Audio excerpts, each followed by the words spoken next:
Jeremias 39.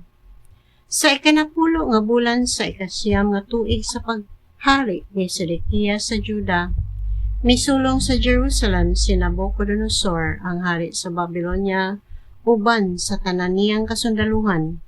O sa ikasiyam nga adlaw sa ikaapat nga bulan sa ika-11 nga tuig sa pagkahari ni Sedekias, nakasulod sa kutas sa syudad ang mga sundalo ni Nabucodonosor. Sa dihang nailog na ang Jerusalem, nagabot og nanglingkod sa ganghaan, nga ginganlag ganghaan sa tunga ang tanang opisyal sa hari sa Babylonia, nga si Nergal-Sarecer, si Samgar-Nebo, si Sarsekim ug ang laing Nergal-Sarecer.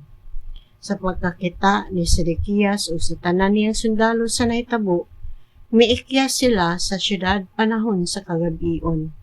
Didto sila miagi sa tanaman sa hari agi sa pultahan, nga nagdugtong sa duha ka paril, ug milibot sila ngadto sa walog sa Jordan. Apan gikukod sila sa mga sundalo sa Babylonia ug nadakpan nila si Sedekias didto sa kapatagan duol sa Jericho. Ila siyang gidala ngadto kang hari Nabucodonosor didto sa lungsod sa Ribla, sa yuta sa Hamat, ug didto gihukman siya ni Nabucodonosor. Didto sa Ribla gipapatay ni hari Nabucodonosor ang mga anak ni Sedekias sa atubangan gayud ni Sedekias. Gipapatay usab niya ang mga kadagkuan sa Juda. Unya, gipalugit niya ang mga mata ni Sedekias o pagkahuman niini, gipagapos og kadena aron dad-on ngadto sa Babylonia.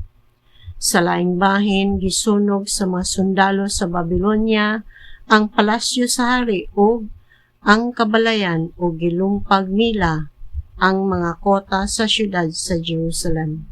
O sa katapusan, gipamihag ni Nebuzaradan nga pangulo sa kasundaluhan sa Babylonia ang mga tawo nga nahibilin sulod sa syudad.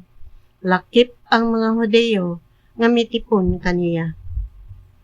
Apan iyang gibilin sa Juda kadtong mga kabus kaayo ug walay nahot, ug sila iyang gihatagag mga parasan o kaumahan.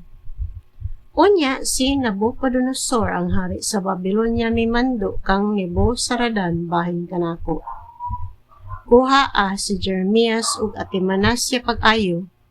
Ayaw siya unsaa kun dili buhata bisan unsa ang iyang ihangyo.